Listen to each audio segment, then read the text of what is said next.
Assalamualaikum warahmatullahi wabarakatuh. All people yang dirahmati Allah Subhanahu wa Ta'ala. Allah memberikan kemudahan bagi hambanya yang taat. Seorang muslim bisa mendapatkan pahala haji, tapi tidak perlu pergi ke tanah suci. Namun bukan berarti orang tersebut akan gugur kewajiban haji dan umroh ketika mengerjakan amalan ini. Meskipun melakukan amalan ini, kewajiban haji dan umroh akan tetap berlaku. Amalan ini pahalanya setara dengan naik haji, bertujuan untuk memberikan semangat dan motivasi atau targhib kepada muslim yang mengerjakan. Berikut amalan yang pahalanya setara dengan menunaikan haji. 1. Sholat jamaah 5 waktu. Diriwayatkan oleh Abu Umamah, Rasulullah Shallallahu Alaihi Wasallam bersabda, siapa yang keluar dari rumahnya dalam keadaan suci untuk menunaikan sholat fardu akan diberikan pahala ibadah haji. Sementara orang yang keluar rumah untuk mengerjakan sholat duha dan tidak ada tujuan lain selain itu, maka akan diberikan pahala umrah. HR Abu Daud.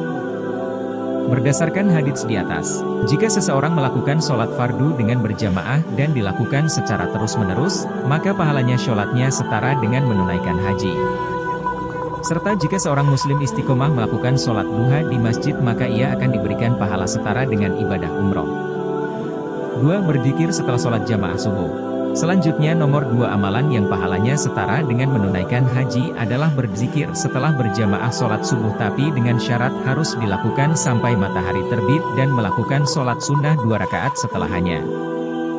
Berdasarkan sebuah hadits yang diriwayatkan dari Anas, Rasulullah bersabda, siapa yang mengerjakan sholat subuh berjamaah, kemudian dia tetap duduk sambil zikir sampai terbit matahari dan setelah itu mengerjakan sholat 2 rakaat, maka akan diberikan pahala haji dan umrah. HR At-Tirmidzi. 3. Pergi ke masjid dengan tujuan mencari ilmu. Amalan yang nomor 3, berdasarkan sebuah hadits yang diriwayatkan oleh Abu Umamah. Rasul berkata, siapa yang berangkat ke masjid hanya untuk belajar kebaikan atau mengajarkannya, diberikan pahala seperti pahala ibadah haji yang sempurna hajinya. HR At-Tabarani. Barang siapa yang pergi ke masjid yang tujuannya untuk mencari ilmu, maka pahala yang diperoleh setara dengan pergi haji.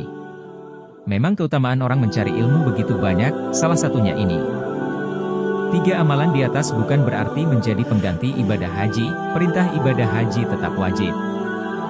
Namun amalan di atas bertujuan untuk memberikan motivasi bagi para muslim untuk lebih semangat kembali melakukan ibadah dan berbuat baik.